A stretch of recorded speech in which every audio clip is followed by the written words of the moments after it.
옆에 계신 분들 인사하겠습니다. 사랑하고 축복합니다 하고 인사 나누겠습니다. 사랑합니다. 축복합니다. 네, 사랑하고 축복합니다. 맛있게 점심들 다 드셨어요? 네. 식사를 하면서 느낀 것이 하나 있는데, 우리 식사하실 때 우리 성도님들 보면 참 초등학교 점심시간에 밥 먹을 때 이렇게 아이들 제잘거리면서 먹는 모습이 떠올리더라고요. 참 감사했습니다. 추운 날씨에도 불구하고 많이들 나오셔서 하나님께 예배드리시고 또 귀한 교제 시간도 가지시는 모습 보면서 더 건강하고 더 평안하게 더욱더 살아가실 수 있기를 축복을 드립니다. 오늘은 이제 빌립보서 1장 1절에서 11절까지의 말씀을 저희가 함께 생각해 보고자 합니다.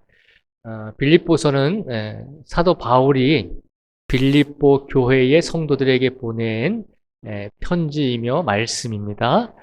빌립보 교회는 오늘날의 그리스라고 하는 나라에 있습니다.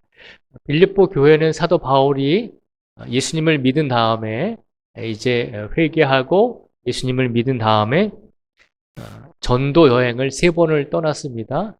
전도 여행을 3번을 떠났는데 그 중에서 2번째 전도 여행을 할 때 이제 빌립보라고 하는 지역에 가서 그 교회의 사람들에게 복음을 전하고 빌립보 지역에 교회를 세운 교회입니다.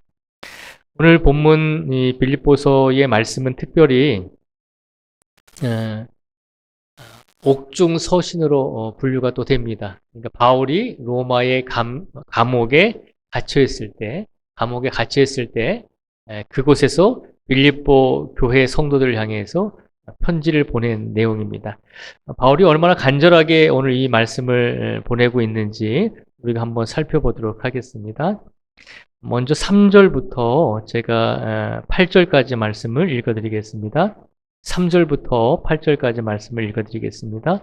내가 너희를 생각할 때마다 나의 하나님께 감사하며 간구할 때마다 너희 무리를 위하여 기쁨으로 항상 간구함은 너희가 첫날부터 이제까지 복음을 위한 일에 참여하고 있기 때문이라.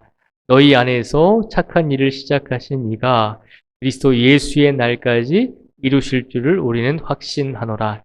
내가 너희 무리를 위하여 이와 같이 생각하는 것이 마땅하니 이는 너희가 내 마음에 있음이며 나의 매임과 복음을 변명함과 확정함에 너희가 다 나와 함께 은혜에 참여한 자가 됨이라. 내가 예수 그리스도의 심장으로 너희 무리를 얼마나 사모하는지 하나님이 내 증인이시니라. 아멘. 3절부터 8절까지 말씀해 보면 사도 바울이 이 편지를 보내면서 빌립보 교회 성도들에게 감사한 마음을 전하고 있는 내용입니다. 특별히 5절 말씀에 보면 바울이 이렇게 고백을 하잖아요. 너희가 첫날부터 이제까지 복음을 위한 일에 참여하고 있기 때문이라 라고 그렇게 고백을 합니다. 이 5절에서 말하는 첫날부터 이제까지 복음을 위한 일에 참여하고 있다라고 하는 이 말은, 이 첫날이라고 하는 것은 사도 바울이 빌립보 지역에 가서 복음을 처음 전하던 때를 말하고 있는 것입니다. 그러니까 이스라엘 땅에서 걸어서 또 배를 타고 이제 그리스라고 하는 나라까지, 그 지역까지 가서 빌립보 지역에 있는 곳에 가서 복음을 전한 그 첫날부터, 그리고 이제까지는 내가 복음을 전하다가 이제는 로마 감옥에 갇혀 있는 상태라고 말씀을 드렸잖아요. 내가 빌립보 지역에 가서 복음을 전했던 그때부터, 그리고 많은 시간이 흘러서 지금은 복음을 전하다가 로마 감옥에 갇혀 있는 지금까지도 복음을 위한 일에 참여하고 있다는 것입니다. 그러니까 빌립보 교회가 내가 사도 바울이 복음을 전하던 그때부터, 그리고 많은 시간이 흘러서 이제는 사도 바울이 로마 감옥에 갇혀 있는 그 순간까지도 처음부터 빌립보 교회 성도들은 바울에게 동역자로서 많은 일을 행해 주었다는 것이죠. 그러니까 빌립보 교회 성도들을 생각하면 내가 말씀을 처음 전할 때부터, 그리고 지금 감옥에 있는 갇혀 있는 이 순간까지 빌립보 교회 성도들이 한없이 끊임없이 나를 위해 기도해 주고 나를 위해 동역해 주었음을 감사하고 있는 내용이 오늘 본문의 말씀입니다. 그 내용이 이제 3절부터 8절까지의 말씀입니다. 그런 빌립보 교회 성도들 위해서 사도 바울이 이제 기도를 해 주기를 원합니다. 어떤 기도를 해 주냐면 9절부터 11절까지 말씀을 보면 사도 바울이 빌립보 교회 성도들 위해서 기도하고 있는 내용이 두 가지가 나옵니다. 어떤 내용으로 기도를 해 주기를 원했는지 우리가 한번 살펴보도록 하겠습니다. 9절과 10절의 말씀을 한번 볼까요?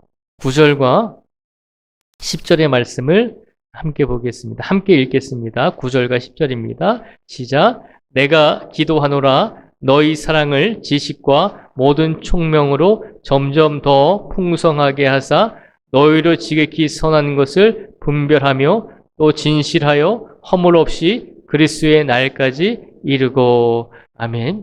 사도 바울이 빌립보 교회 성도들 향해서 기도해 주기를 원했는데 첫 번째 어떤 내용으로 기도해 주기를 원했냐면 9절과 10절에 보면 그렇게 고백하죠. 내가 기도하노라 너희 사랑을 지식과 모든 총명으로 점점 더 풍성하게 하사 너희로 지극히 선한 것을 분별하며 또 진실하여 허물 없이 그리스도의 날까지 이르고 라고 기도를 해 주었습니다. 9절과 10절의 말씀을 다른 말로 요약하면 나는 빌립보 교회 성도 여러분, 여러분들의 성숙한 믿음이, 성숙한 신앙이 되기를 나는 기도하겠습니다 라고 그렇게 간절하게 외치고 있는 것입니다. 사도 바울이 감옥 안에서 빌립보 교회 성도들을 위해서 기도할 때 첫 번째로 빌립보 교회 성도 여러분, 여러분들의 영혼이, 여러분들의 믿음이 성숙한 신앙인이 되기를 기도합니다 라고 그렇게 간절하게 기도해 주고 있습니다. 오늘 사도 바울이 빌립보 교회 성도들을 향해서 여러분들의 믿음과 여러분들의 신앙이, 여러분들의 영혼이 성장하고 성숙되기를 원합니다 라고 기도해 주었던 것처럼 우리 모든 성도님들의 믿음과 영혼과 신앙이 이번 한 주간 성장하며 성숙한 성도님들이 되시기를 주님의 이름으로 축복을 드립니다. 이것이 첫 번째로 빌립보 교회 성도들을 향해서 기도해 준 내용입니다. 그리고 두 번째로 빌립보 교회 성도들을 향해서 기도해 준 내용이 있습니다. 11절의 말씀을 같이 읽겠습니다. 11절 말씀을 같이 읽겠습니다. 시작. 예수 그리스도로 말미암아 의의 열매가 가득하여 하나님의 영광과 찬송이 되기를 원하노라. 아멘. 첫 번째 기도 제목은 여러분들의 믿음과 여러분들의 신앙이 성장하기를 원합니다. 그렇게 기도했잖아요. 그리고 나서 두 번째로 빌립보 교회 성도들 향해서 기도해 준 내용이 11절에 있는 말씀입니다. 예수 그리스도로 말미암아 의의 열매가 가득하여 하나님의 영광과 찬송이 되기를 원합니다 라고 그렇게 기도해 주었습니다. 이 11절의 말씀을 통해서 여러분들의 영혼과 여러분들의 믿음이 성장하여져서 그래서 믿음의 열매를 맺어서 그래서 여러분들의 행함과 여러분들의 실천적인 면이 더 빛을 발하여서 그것으로 인해서 하나님께 영광을 돌리기를 원합니다 라고 그렇게 기도해 주고 있습니다. 사도 바울이 빌립보 교회 성도들 향해서 기도해 준 두 가지의 내용은 여러분들의 영혼과 여러분들의 믿음이 성장하기를 원합니다. 그리고 거기에서 나아가서 그 성장한 믿음과 성장한 신앙을 가지고 많은 믿음의 열매를 맺어서 그것으로 하나님께 영광을 돌리는 성도가 되기를 내가 기도하겠습니다 라고 간구하고 있는 것입니다. 오늘 사도 바울이 빌립보 교회 성도들을 향해서 두 번째로 기도해 주었던 것처럼 우리 성도님들도 이번 한 주간의 영적인 성장과 영적인 성숙을 이루시고 그리고 영적인 성장과 영적인 성숙을 이룸으로 의의 열매를 맺어서 하나님께 영광을 돌릴 수 있는 우리 모두가 되기를 축복을 드립니다. 그런데 중요한 것이 있습니다. 사도 바울이 오늘 빌립보 교회 성도를 향해서 이 두 가지를 가지고 기도해 주고 있거든요. 그런데 오늘 말씀 속에서 저희가 더 한번 눈여겨봐야 될 게 있습니다. 더 기억할 게 있습니다. 그것은 뭐냐면 바로 8절의 말씀입니다. 8절의 말씀을 같이 읽어보겠습니다. 8절을 같이 읽겠습니다. 시작. 내가 예수 그리스도의 심장으로 너희 무리를 얼마나 사모하는지 하나님이 내 증인이시니라. 아멘. 사도 바울이 빌립보 교회 성도들 향해서 기도할 때 어떤 마음으로 기도하고 있죠? 오늘 이 8절에 보니까요. 그냥 내가 뭐 습관적으로 기도하니까 내가 기도할 때 내가 너 생각하면서 기도해 줄게. 빌립보 교회 성도 여러분, 내가 늘 기도하니까 내가 기도하는 중에 내가 또 기도 열심히 하니까 그 안에 여러분들의 믿음의 성장과 신앙의 성장과 그리고 믿음의 열매를 맺게 해서 하나님께 영광을 돌리게 해달라고 내가 그렇게 기도하니까 내가 그렇게 끼워서 기도해 줄게 라고 말하지 않습니다. 사도 바울이 감옥에 갇혀서 빌립보 교회 성도들 위해서 내가 기도하겠습니다. 그런데 어떤 마음으로 기도한다 그랬죠? 예수 그리스도의 심장을 가지고 기도하겠다는 것입니다. 우리는 누군가를 위해서 기도해 줄 때, 우리 교회를 위해서 기도할 때, 우리 나라와 민족을 위해서 기도할 때, 혹은 우리 자녀를 위해서 기도할 때 어떤 마음으로, 어떤 심장으로 기도하고 있는지 우리 자신을 한번 되돌아보라는 것입니다. 내가 새벽마다 기도하니까 내가 기도해 줄게. 내가 늘 기도하니까 기도해 줄게. 우리가 말로는 많이 기도해 준다고 합니다. 그리고 말로는 많이 기도해 주고 있습니다. 누군가를 위해서 중보 기도해 주고 누군가를 위해서 축복 기도해 주고 누군가를 위해서 간절한 마음으로 기도할 때가 많이 있습니다. 그런데 그 기도가 우리의 입술로만 그 기도를 드리는 것은 아닌지, 우리 자신의 심장은 어떤 심장을 가지고 기도하고 있는지 우리 자신을 한번 되돌아보기를 원합니다. 사도 바울은 분명히 말하잖아요. 내가 여러분들을 위해서 기도하는데 나의 심장을 가지고 빌립보 교회 성도 여러분을 위해서 기도하는 것이 아니라 나는 여러분들을 위해서 기도할 때 예수 그리스도의 심장을 가지고 여러분들을 위해서 기도하겠습니다. 내가 예수 그리스도의 심장을 가지고 여러분들을 위해서 얼마나 사모하면서 기도하는지 하나님께서 내 증인이 되실 것입니다. 라고 고백하잖아요. 오늘 사도 바울이 빌립보 교회 성도들 향해서 기도해주고 있습니다. 우리가 누군가를 위해서 기도해주고 간구해주고 울부짖는 것 분명히 필요합니다. 더 중요한 것은 누군가를 위해서 기도해줄 때, 누군가를 위해서 중보 기도해줄 때 나의 심장과 우리의 생각과 우리의 마음으로 기도해주는 것이 아니라 더 중요한 것, 예수 그리스도의 심장을 가지고 우리가 기도해 주어야 한다는 것입니다. 사도 바울은 그것을 외치고 있는 것입니다. 내가 여러분들을 위해서 기도할 때 나의 생각과 나의 능력과 나의 어떤 뜻을 가지고 여러분들을 위해서 기도해 주는 것이 아니라 내 안에 계신 예수 그리스도의 심장으로 나는 여러분들을 위해서 기도하겠습니다. 라고 고백하고 있는 것입니다. 우리 가슴에 한번 손을 얹어볼까요? 우리 가슴에 손을 한번 얹어볼까요? 우리 심장 안에는 누구의 심장이 들어있습니까? 나의 심장이 들어있습니까? 아니면 예수 그리스도의 심장이 들어있습니까? 우리는 예수님을 믿는 성도입니다.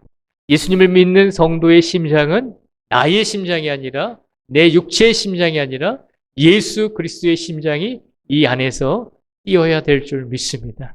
그리고 그 예수 그리스도의 심장을 가지고 다른 사람을 위해서 기도하시고 예수 그리스도의 심장을 가지고 간구하시고 울부짖는 우리 성도들이 되기를 축복을 드립니다. 오늘 사도 바울은 그것을 이야기하고 있는 것입니다. 내가 감옥에서도 여러분들을 위해서 기도하고 있습니다. 내가 얼마나 대단한 사람인지 여러분들이 느껴야 됩니다. 그 외치는 것이 아니라 내가 감옥에 있을지라도 내가 여러분들을 위해서 기도하겠습니다. 그런데 그 기도는 형식적인 기도가 아니라 그저 입 바른 기도가 아니라 그저 말로만 하는 기도가 아니라 내 심장이 아니라 예수 그리스도의 심장을 가지고 내가 여러분들을 위해서 기도하겠습니다. 라고 고백하고 있는 것입니다. 이것이 얼마나 놀라운 일입니다. 우리가 누군가를 위해서 기도할 때, 다른 사람이 우리들을 위해서 기도할 때 예수 그리스도의 심장을 가지고 우리를 위해서 기도해주고 우리가 예수 그리스도의 심장을 가지고 다른 이들을 위해서 기도해주는 것, 그것이 얼마나 놀라운 일인지를 기억하라는 것입니다. 이번 한 주간의 삶 속에서 우리의 삶을 살아가다 보면 우리가 어떤 일을 만날지 모릅니다. 그럴 때마다 우리는 기도합니다. 우리가 기도할 때마다 우리가 우리 가슴을, 우리 마음을 들여다보기 원합니다. 과연 내 안에 예수 그리스도의 심장이 뛰고 계신가? 사도 바울은 예수님을 믿기 전에 많은 사람들을 죽였습니다. 기독교인들을 잡아다가 박해하고 기독교인들을 끌어다가 이스라엘 땅을 뛰어넘어서 멀리 다메섹에 있는 곳까지 가서 이스라엘 지역이 아님에도 불구하고 그곳에 있는 그리스도인들을 잡아다가 정말로 힘들게 하고 억압하는 일에 앞장섰던 사람입니다. 인간의 심장을 가지고 살 때는 그것이 정당한 일이다라고 생각을 했습니다. 그런데 다메섹 도상에서 예수님을 만났을 때 그의 육체의 심장이, 그의 안에 있는 심장이 예수 그리스도의 심장으로 바뀌었을 때 자신의 삶이 잘못됐다는 것을 깨닫고, 그때부터 예수 그리스도의 심장을 가지게 되었을 때부터 이제 사도 바울은 많은 나라에 걸어가서 복음을 전하며, 결국은 그 복음을 전하는 것 때문에 감옥에 갇히고 결국은 로마에서 순교하는 그런 안타까운 모습을 우리에게 보여주고 있습니다. 그것은 사도 바울이 자기 개인의 심장을 가지고 살아가는 것이 아니라 예수 그리스도의 심장을 가지고 살아갔기 때문에 이렇게 순교의 과정을 거치게 된 것입니다. 그 모든 과정, 힘들고 어려웠던 3차의 전도 여행과 그리고 감옥에 갇혀서 결국은 순교할 때의 그 모든 과정, 그것은 인간의 심장으로 그것을 견딘 것이 아니라 예수 그리스도의 심장을 지니고 있었기 때문에 그 모든 역경과 고난을 이겨낼 수 있었다는 것을 우리에게 보여주고 있습니다. 오늘 이 시간 우리가 누군가를 위해서 기도해야 할 때, 우리 가족을 위해서 기도해야 될 때, 우리 나라와 민족을 위해서 기도해야 될 때 우리가 가장 먼저 예수님께, 예수님, 우리의 심장이 아니라, 나의 심장이 아니라 예수 그리스도의 심장을 가지고 우리가 기도하기 원합니다 라고 그렇게 간구하며 예수 그리스도의 심장을 가지고 이번 한 주간을 살아가시고 예수 그리스도의 심장을 가지고 우리 남은 인생을 살아가시면서 날마다 기도하며 날마다 간구하며 살아가실 수 있는 우리 모두가 되시기를 주님의 이름으로 축복을 드립니다. 기도하겠습니다.